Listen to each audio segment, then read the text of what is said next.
you going to say about translation? I'm curious. Well, that reminds me. Oh no, okay, I'll mention it in book number 4. Actually, I'll speak about that. Mm-hmm. All right. Well, since we're on anyway, in this part of the list, we're on a sort of an interesting second language trip. So now we're talking about, for my number 5 book, Jorge Luis Borges. I started reading Borges when I did a diplomado here in Colombia. I read the story El Aleph, which is actually the title of one of his collections of short stories, and it's the short story in the collection that gives it the title. And El Aleph is really cool because it talks about this sort of mythical point in the universe where everything is contained. So you can see on the design of that jacket, I really like it because it's kind of like a geometric figure, kind of a fractal, and that is what Borges likes to write about. Is he likes to write about kind of the strangeness of reality. And all of his stories are just like that. For instance, the Library of Babel, which is listed here on the slide, also is about a library that contains everything ever written in the universe and has all of these doors. And so all of his stories are like almost these mathematical, mythical places. Another really good one is called Funes el Memorioso. And in Funes, it's about a person who remembers everything, but literally remembers everything. And so every small sensation, every flash of light is something that sticks inside of his head, and he actually can't get it out. And it's funny because we think of forgetting as sometimes like a curse, right? I mean, sometimes we feel like it might be terrible to forget, or we think that we'd want to remember everything, but Borges shows that like remembering everything is torture, and that forgetting is one of the most important things that we can do, because we need to remove images from our mind, because if we really remembered everything, we'd be tortured. So Borges I cannot recommend reading Borges enough. It's a super important author in Latin America, a genius of a human being. He was from Argentina, but born in Switzerland, I believe, but raised in Argentina, fluent in many languages. Do you mind me asking, was he part of Generación 98 or 27? I'm not sure. I feel like he was part of one of those generations, because I do remember reading about Borges, or reading even in Spanish literature when I was in university. Mm-hmm. But my memory in university has been a little bit vague, so I definitely remember. But I think he's part of one of those generations. I just don't recall, because what you've described is definitely sounds very much, in terms in Leo of Generación 27, but I can't say for certain. But it definitely. One of the things that he's usually grouped into is the Latin boom. Kind of in the again, I'm going to show my lack of knowledge about certain things, but I want to say like the late 60s, 70s. Gabriel Garcia Marquez and people like that Cortázar were also part of that movement, the Latin boom. I believe Borges is usually thrown into that, but I could be wrong. Let me see.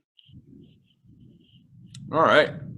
Very cool. No, that's dude, I think I got to revise some of Borges, because I'm sure I've read something from university, but I'm drawing a blank, honestly. The first thing I ever read in Spanish was Juan Federico Lorca, and I read Yerma, and it's a play, but it's still like, reading in a foreign language definitely 100% kind of like raises that attention to detail to language 100%, honestly. So for you to do Jorge Luis Borges, as a second language, and for me to do Lorca as a second language, it definitely raises the attention to awareness, if you will, of a foreign language, 100%.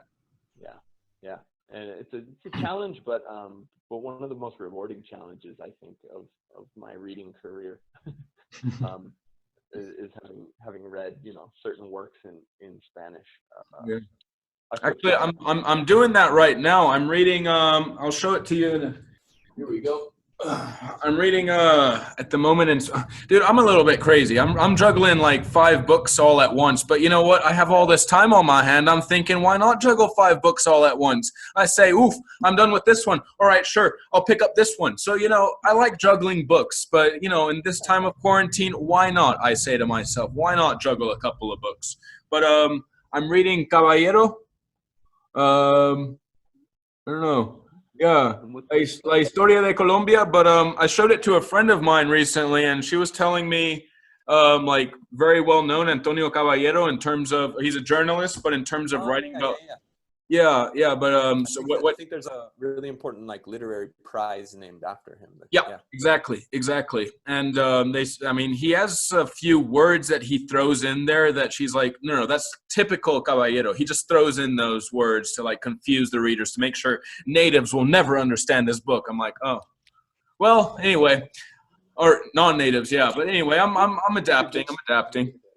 Yeah, but no, I like it a lot, and no, it's definitely good for me to read something in Spanish. I have to say, always in a foreign language, definitely. So I picked for my number 5. What disappointed me was when I typed in the cover for this to put on the PowerPoint, I found out that they made a movie out of it. And I'm like, no, you can't make a movie out of this book. But they say it's supposed to be good, and so far it was supposed to come out like next weekend, apparently. Oh, really? I had no idea about this until like last night. And I absolutely love Peter Carey's books. He's one of, like, there's not many Australian authors that I know about other than Peter Carey. And he has a fantastic style of blending 2 elements together in his books. In this book, The History of the Kelly Gang, it's like, sure, it's like 1800s. It's a little bit of anarchy. It's a little bit of mischief. And of course, the true history of the Kelly Gang, naturally there's a little bit of violence and everything that's going on. But then the main character, he's writing it from the future. And we don't know what his future is, but he's writing it to his daughter, and there's like an element of sincerity and of love and of happiness mixed in with that other element of like mischievousness and like and running away from the police, etc. So I love it because it's a Western novel that takes place in Australia, i.e. like, England during the late 1800s. But I absolutely love Peter Carey. He has another book, I think, that won him a prize. I'm drawing a blank, but I have it at home. I'd like to pick it up and bring it back with me. But he's an author that I'm a huge fan of as well, definitely. And, I don't know. I always get quite like, drawn in when I have those books of like, action or some kind of like uncertainties of people and, not knowing a character's moral compass. Those are always books that, when I say, I don't know who this character is, I don't know, whether what they believe in, what their values are, but, this one, the Peter Carey one, there's such a blend of 2 different elements. It makes you question this guy's real moral compass throughout the book. So that's what really gets me tuned into it, actually. And I don't know. I read this a while back, quite a while ago. So I definitely might consider picking up another Peter Carey or just rereading this book. In fact, probably don't get to read. We don't get to read a lot about Australia. I don't know. Can't say I've even ever read a book about he's the only Australian author I can actually think of, honestly. I can't think of another Australian author. Well, I mean, heard of some Australian poets, but. Exactly. Yeah. No. But I definitely would recommend. I mean, I love his style of writing. It's fantastic. And this book is definitely the one that put his his name out in the bookstores, definitely. So definitely Peter Carey. And, you know, it's entertaining. I love a book that's good and entertaining and you don't want to put down, you know, like, yeah. And when there's that entertainment level in a book that keeps you going and being like, ooh, what happens next? Ooh, we got ourselves a suspense right now. You know, it's like I'm watching a movie in my head, you know, it's fantastic. Yeah. So those are the types of images we want. Yeah. Onwards to number 4. All right. Number 4. Now, this author right here, I was talking to you earlier about authors that have done translations.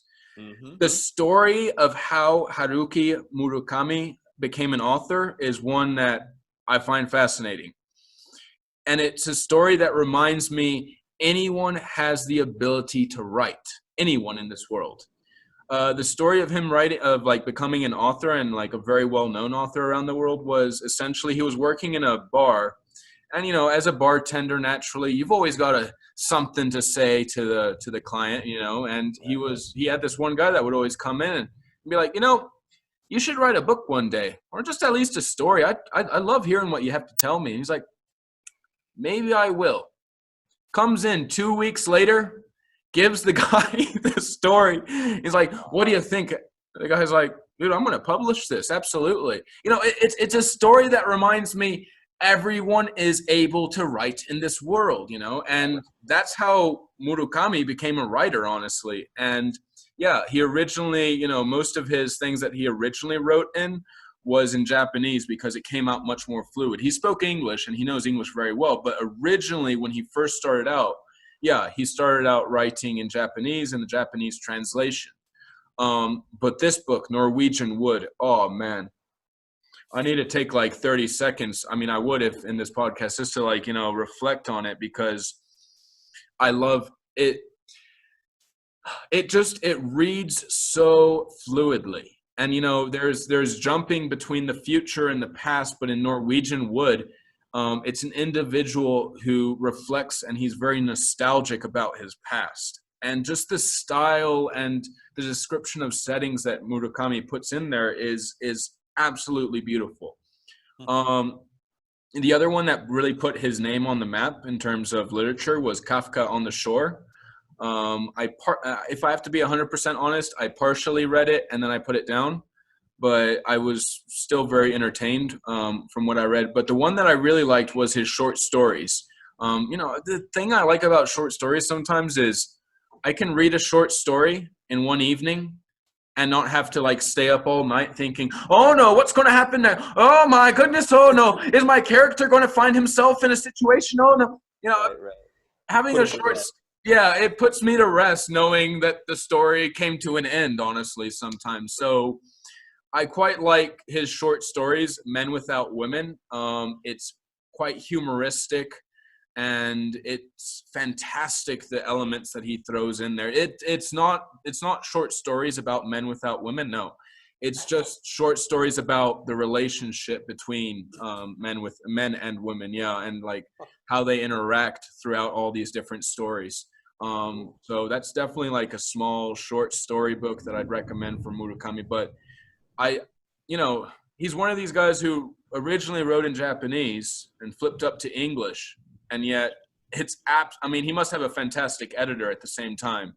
Yeah. But, you know, the style that comes out is just, it gravitates me into the book 100%. And Norwegian Wood, if you should read anything by Murakami, actually, funny enough, I brought that book with me to read it a second time here to Columbia, gave it to a student. And I think it's very good news that I have not seen it since. It means the student very much likes it. So, I know who you are, and I know you've got my book, and that's okay. I recommend that you finish the book because you will thoroughly enjoy it. Very nice, very nice. And you know, there's a book by him that has always called my attention, but I have never actually jumped into it. But it is called 19Q4, and I believe IQ 84. Okay. Yeah. Okay. Yeah, or 1Q84. I don't remember the cut. Yeah.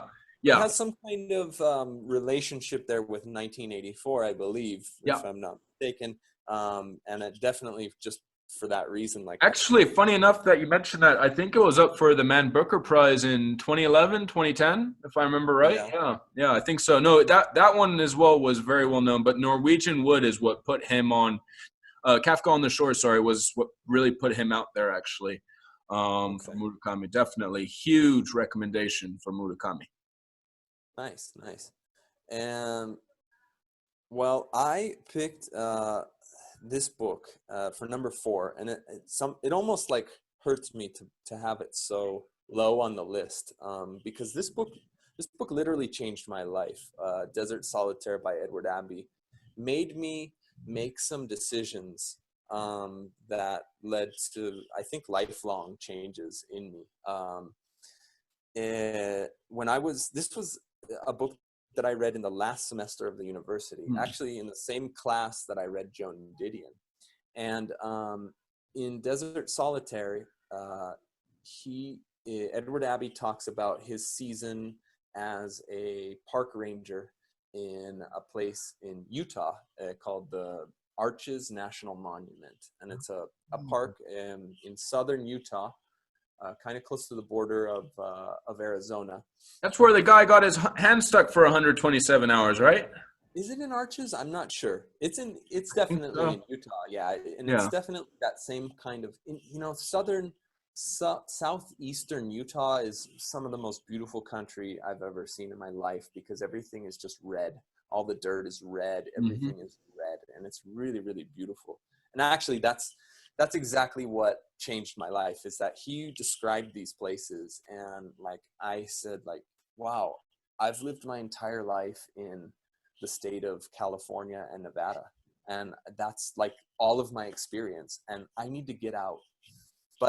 And I'm gonna read a small passage, because this is really what changed me. So he talks a little bit in the introduction about him working out in this national park, and then he says, "Now finally a word of caution. Do not jump into your automobile next June and rush out to that canyon country hoping to see some of that which I have attempted to evoke in these pages. In the first place, you can't see anything from a car. You've got to get out of the goddamn contraption and walk. Better yet, crawl on hands and knees over the sandstone and through the thorn bush and cactus. When traces of blood begin to mark your trail, you'll see something. Maybe." That, to me, at 24 years old, spoke to me in a way that I couldn't be the same after reading that. And so I started to cook up this crazy idea in my head, and I was like, yeah, I need to go see America. Like, I want to go see my country. But a car is not going to be a good way to do it, because all I'm going to do is just drive through these little towns and these, nothingness, and go to the cities and things like that. No, what I need to do is I need to go spend time in the nothingness. And so I proposed this idea at the sort of like right before I graduated. I said to my best friend, I said, man, we should go see the United States, but we should go on bicycles. And he was like, this is what a best friend does. He was like, yeah, let's do it. And so we did. And this is like, literally, I can never deny, like, this is the book that made me want to do that. And this is the book that gave me that idea. And this is the whole, like, inspiration for the whole entire trip. And that passage specifically, I realized that, like, in order to experience life, you have to experience it with all of your body. And so I knew that, like, my muscles needed to be the thing that pushed me across the country. And so Desert Solitaire by Edward Abbey, this is an indispensable part. And I love that this is my original copy. This is the copy that I bought for the class, and the passage is still underlined, and there's a lot of emotional connection. No, I absolutely love what you just read right there, because it really comes down to taking in the moment. That's what it is. It's taking in the moment. And that that action that you talked about, riding your bikes. I had two of my best friends from high school, Cal and Houston. They both went from before university. They were like, dude, we got to do something to, just see things for how we see things. And they biked all the way from Seattle all the way down to San Francisco that summer before university. Unfortunately, I was working that that period of time, but I definitely wanted to join them for that because I was like, dude, taking the moment, just taking the moment in, and as we talked about in our first podcast, just breathing that moment in and breathing that moment out. Like, how long do you want to breathe that moment in for? How long can you hold it in? How long do you want to breathe it out for? So in that it's sense, unfortunate that we don't get enough pauses in life to do that, but sometimes you got to take one, right? no, absolutely. No, 100%. Really, really liked what you just read. That's beautiful right there. I'm definitely going to look into it. All right, so moving on to book number 3. Is this your turn? Yes, it is your turn. I am the odd one, yeah. So all right, Song of Solomon. This is a book that I also read in the university, although I would say that it's a book that can be read by younger people as well.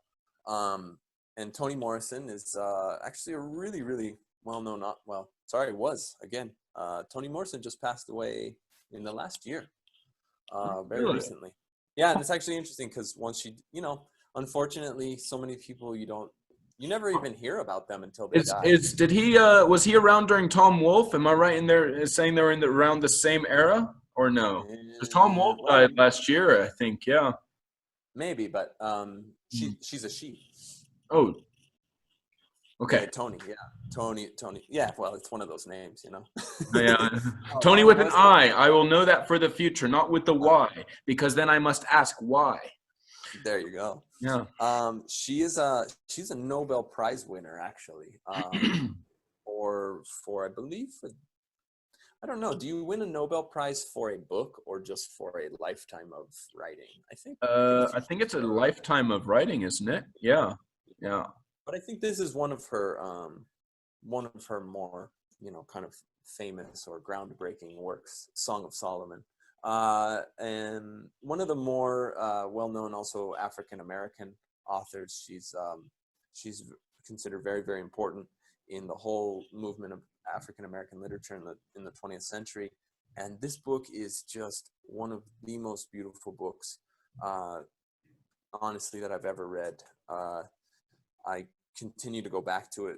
I've read it probably like 3-4 times, I think. And I've written several long essays about it, just because I like it so much. It has all of this, where do I want to go with this one? Relationships between mothers and fathers, and their children, the generational effects that all of this has on us. It's just it's too much to put into a short description. But it's also the story of a young man coming to age in the 1960s, late 60s, early 70s. So you have the whole idea of equality and civil rights, and obviously the rights that African Americans were denied for so long. And this book manages to tell that story in a way that isn't just like, oh, well, poor guy, like poor him, but gives these characters like an agency and a depth of character that's just incredible. I don't know. I can't do it justice right now, but But in many ways, that book, The Song of Solomon, is about family. Am I right in saying, yeah? I would say so. Yeah, but especially generational, and especially about how African Americans have had to deal with the legacy of slavery, and the idea of picking yourself up out of that situation is just something that, like, I don't think we could ever conceptualize. I mean, imagine that one day somebody finally says, like, okay, well, now you're a human being. it's just an incredible, I don't know, it's, again, I feel like I can't do it justice. I feel like it's just, it has to be read, and I've lent this book to many people, and always with good results. I think people really enjoy this book, but and also it has that, you know, those elements that just make you like any book, right? Like a mystery, a story that just, what's going to happen in this story? What are these people gonna come to? Because, you know, so she manages and your book is about many different characters, am I right? Yeah, but Yeah. it does focus on one character, kind of a young man, which is interesting too, because she wrote, you know, usually she would write about women. Her some of her other famous books are The Bluest Eye, about a young African American girl growing up and seeing that, you know, the standards of beauty are always the like, from the time that she was a young girl, she always wanted a doll with the blue eyes, because that's what she thought was beautiful, and how that affects the way that people see themselves. And Beloved is another famous book that she wrote that talks about a woman coming out of slavery. But this one is about a man, and which is really interesting to read a book written by a woman, but talking about a male character, because, you know, I mean, not to say that it's rare, but I think she does an amazing job also of that. Like, that's not an easy, I mean, I can imagine that it would be hard for me to write a book about a woman, or a woman as a protagonist, because for me to even pretend like I understand what it means to be a woman would be, I don't know, a little arrogant on my part. So that's also another huge thing. But it's just, there's just too much to say about this book. It has to be read, or you can read one of my essays about it. It's also pretty interesting. I took a psychoanalytic approach, looking especially at the relationship between the mother and the son, because the mother has a very special relationship with her son that sort of reflects her relationship with her own mother. The son is the milkman, so that should kind of gives you some clues into the uniqueness of their relationship. It's a really, really beautiful book. Oh, fantastic. No. Actually, my book, in that sense of, you know, there's many characters, but there's one that's central to the book. Dude, I gotta say, you know, there's that quote in the Godfather III of like, just as I thought I was out, it pulls me back in. That's what this book is for me, honestly. It is painful to read. It is painful. Yeah, I may have put that face on even myself sometimes when reading it, but it is painful to read, but by God, does it pull me in, honestly. And I think it pulls me in many ways because, you know, the narrative of it is about four characters, four friends from university and their beginnings in New York City all together, and the different, you know, like paths that they all take. So, you know, when even like, I read this 2 years after university, but I couldn't help but feel a connection to that book in many ways, knowing, you know, like, oh, well, my buddy just got a promotion and he's somewhere else, and this person went over here. And, you know, so it gave me all these different, like, it gave me a connection to the book in that way.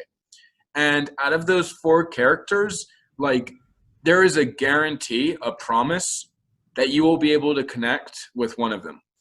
Mm-hmm. And you can relate yourself to one of those characters. And that's something that, like, you know, really got me pulled into it. But it's so painful to read because of the one main character and all the pain that this character wants to endure in life because of his history. And, oh, man, you know, when I got to, like, the last 50 pages, I'm like, no! And I talked to like a friend of my dad's, and they're like, "How you doing?" one day, and I was like, "Dude, I'm not too good. I'm just reading this book, and I'm getting into some real deep stuff right now." And they're just like, "What book is it? A Little Life?" And they're like, "Oh no, man, you haven't read the ending yet." And I'm like, "Oh damn. So like, oh mamma mia." So this book, like, it is addicting. It is addictive to read because it is painful to read. Does that make sense? Like, yeah. I know that sounds completely bizarre, but it's. I honestly thought about putting this book number 2 because it was so good. It's long, but everyone is always going to be. I don't want to spoil the narrative, but like everyone is always going to be able to relate to one of the 4 characters, and then you see the transgression and the development of these characters because they're after university. I absolutely love this book. In fact, I think it was 2015. This book was up for Man Booker Prize as well. And I was extremely angry that it didn't get it. They gave it to, what was it, A History of 7 Killings, which I read as well. I wasn't a big fan of. It's like Bob Marley, the CIA, and some Jamaican kid from the slums. I was not a big fan of that book, but I was like, wait a second, you gave the prize to that book and not this one? This one is the real painful, addictive one to read. But no, I give many long pauses when I'm trying to talk about this book because it is quite painful to read, but I still just that's enough of a pause for me to know that you should read it because I can't tell you how to read it. Yeah. Oh man. Yeah. Oh. I am, and just curious, where is the author from, and is it a man or a woman? It is a woman, and she is from she is Asian American. But I definitely, this was her second book, but I definitely believe that she is going to be one of these up and coming writers because the book didn't come out too long ago, if I remember right. Like 4 years ago, I think. So I definitely see this writer, especially given the fame from her first book. Definitely see her as being a prominent writer of the future, no doubt. Nice. Well, definitely one thing I'm going to take away from this is that, Ryan, you've got to read some new books because there's plenty of authors, that were the before 1950 that are sorry, after 1950 that are worth reading, right? I don't know why I've stayed so I know. Yeah, but I like that you draw in the antiquities and that I drew into the modern into some modern literature. I like that blend that we've given, honestly. Absolutely. Good contrast. Yeah, no. All right, so moving on to number 2, and this is my turn. All right. Oscar Wilde, The Portrait of Dorian Gray. Read it 3 times. More than happy to read it 4. I think we talked about this one time on the podcast, how there were some books from the past, how they were being published in newspapers chapter by chapter, and this is one of those examples. And Oscar Wilde is absolutely surgical with the way that he writes The Portrait of Dorian Gray.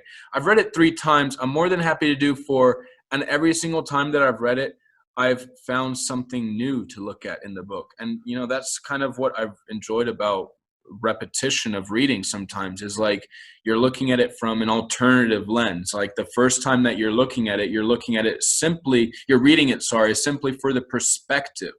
But the second time you've seen the perspective of the book, now you're trying to get the lens from an alternate angle of the book, So Oscar Wilde, I think, is fantastic. But this book, it being chapter by chapter, the way it was published, there's like some quotes in here that I'll like sometimes just blurt out.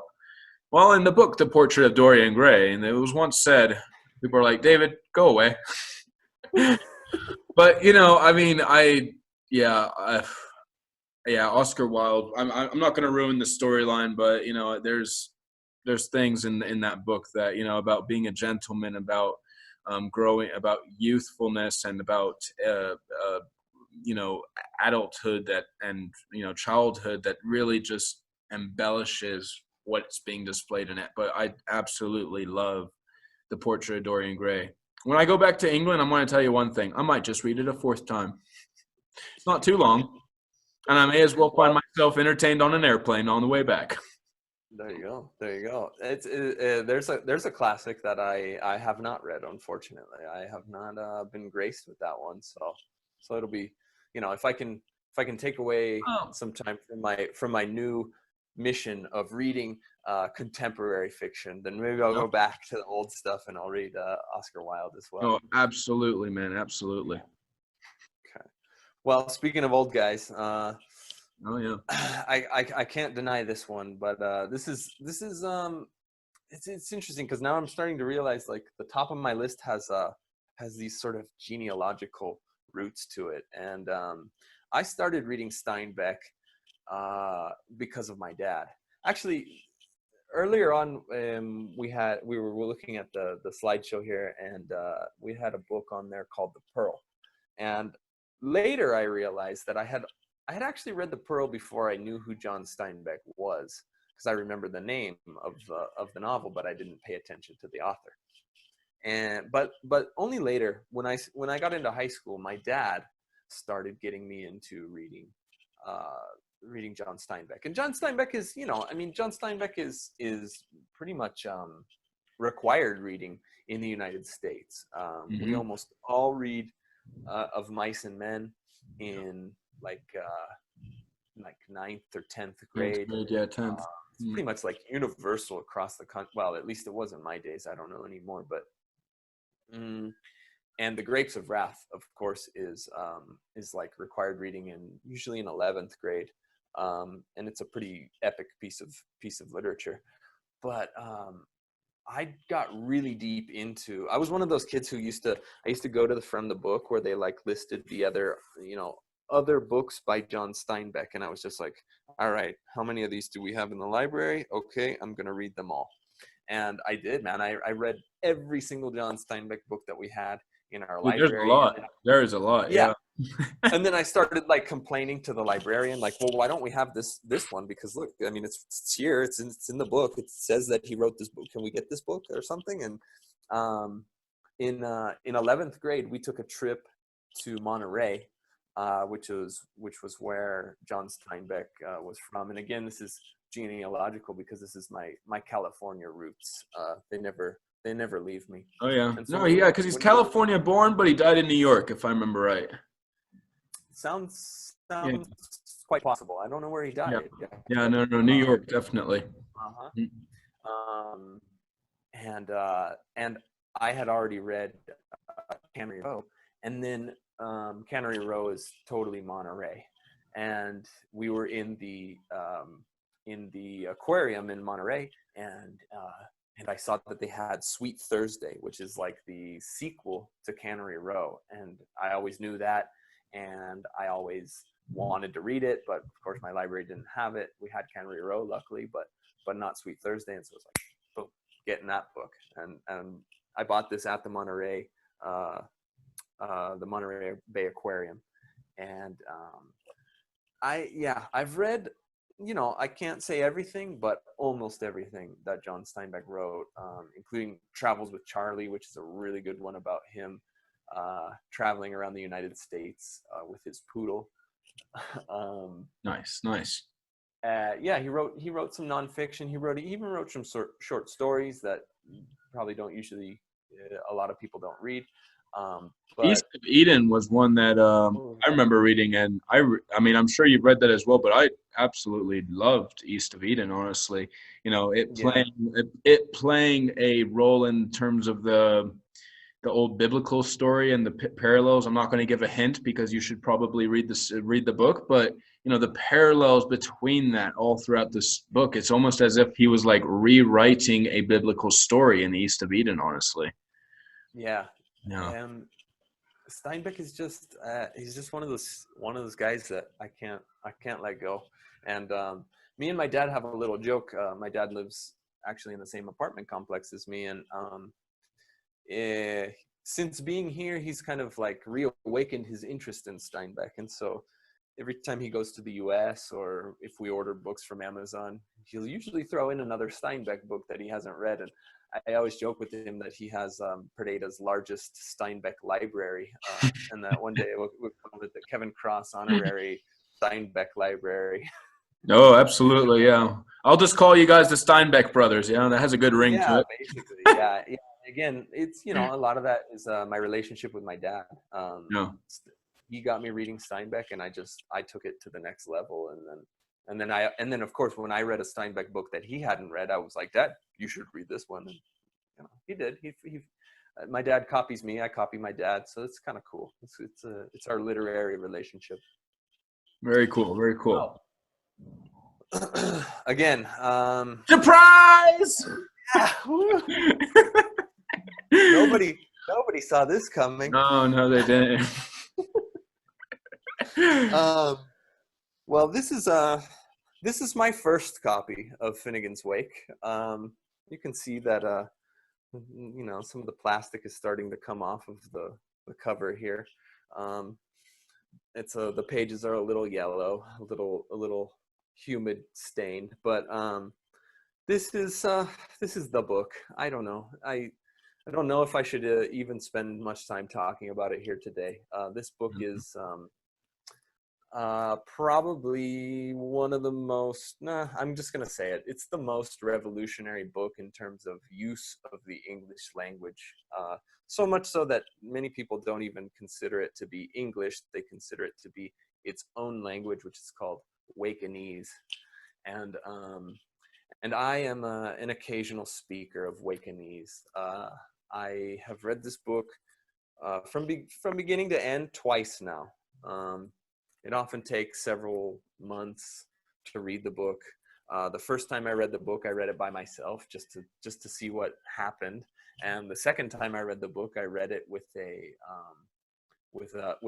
guide because when this book came out, people even questioned if it was really a book or if it even had a story or what it was, because it's just like nothing else that's ever been written, I don't think. And I don't know, maybe some people have now taken the challenge of writing something even crazier, but I wonder if they're even able to, because Joyce's was just, he had a certain genius. And so I don't know. I think if I talk too much longer, I'm going to end up talking for like an hour or 2 or 3. I could probably talk for 4. Yeah, dude, I'm, you know what? Both you and I, we've done like 1-hour presentations on both of these books. So I don't want to, make people go too crazy or over this video. But yeah, you and I both, we have our number ones and we've given presentations on these number ones well, I've talked to students about this book on the bus ride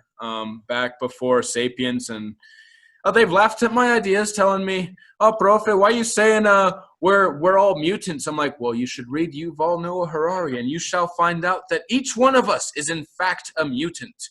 But X-Men. Yeah, exactly. Yeah, but there's things in your book and things in my book as well that we both have dissected before. You have just dissected Finnegans Wake much more than I've just dissected Sapiens. Way too much. Yeah. maybe to an unhealthy degree, one can say. But anyway, that's neither here nor there. But both of our books, you can talk about it forever. I can talk about it forever. But I think I think the purpose of us having these as number ones is because we can dissect these books, and we love dissecting these books. I think that's the joy of reading sometimes, is dissecting. Exactly. Yeah, absolutely. And we've also addressed Harari on the podcast when we had our episode with Juan Antonio, and we talked about his recent essay about post-coronavirus life. Yeah. Unfortunately, Joyce, I'm almost certain that now if I go back and read Finnegans Wake, there will be some reference to COVID-19. I'm dead certain about that, because the guy was not somebody who's stuck in one time. I picked up just before coronavirus time the second one to Yuval Noah Harari. Because I'm juggling 5 books, I'm not too far. But if I have to say something about his second one compared to his first one, for one, Harari is a historian at the best university in Israel, and I hate criticizing an author that I love, but this is very much a science fiction. So he's kind of taken his narrative. He's projecting the humankind into the future. And in many ways, many of his projections do have a basis of certitude. But let's be honest, you're a historian before you're a science fiction author. So it's not that I'm dissing you. Please do not unfriend me from our imaginary Facebook that we have. All right. But, I do think that your first one, Sapiens, trumps the second one undoubtedly, but I am still enjoying this, so thank you. And there's another book that follows that, correct? Yeah, 21st Centuries of Humankind. Yeah, but this one, I have to say, I've read some stuff in here, and I haven't gotten to it yet. I'm only 100 pages in, but it is going to be talking about future pandemics. So when I get to that, I will let you know and tell you how much longer quarantine will be. Yeah, what's going to happen, man? Tell us. I'm hoping the answer's in here. We'll see. I still have my bookmark. Yeah, so, okay. Yeah. Well, my friend, I think, hey, we did it. We got to the end of our list, which we did. I'm surprised, honestly. I'm very happy we got to it, honestly. And I think we did a stellar job. And if anything, hopefully you guys have sparked an interest in some of these books. Yeah. If nothing else, there's plenty of reading material out there, and if you don't like any of the books that we've named, well, that's fine, right? All reading is good. Dr. Seuss is on the internet. Yeah, exactly. Yeah. Plus, there's lots these days. There's lots of libraries that are putting collections, audio books. Dude, I just had a student who has no internet access, and I sent them 2 books, honestly, I sent them The Shining and The Gunslinger from the Dark Tower series. So, cool. There you can find a book. That's a guarantee online. Yeah, definitely. Exactly. Well, they often say that human life is made out of stories, right? And so that's what we have to tell each other. And the more stories well, the more stories that maybe you'll be able to live someday. And so I think keep reading, keep telling stories, keep living them, and one way or another, we'll see our way out of this. So on that note, boys and girls, I hope that you enjoyed our podcast of the day, and we certainly look forward to having you back on the show. So, ladies and gentlemen, you hear it from Ryan and David, and we're rad. And we're of course. Dude? I thought we're rad like every day of the week. I thought they already knew that. Today we're reading rad. Yeah, today we're reading rad. Oh my goodness, I was about to say reading mad. I'm like, oh no, I would not like to read mad. But do that too. Yeah, we could do that too. All right, folks. So on that note, have a good day and take care. Good.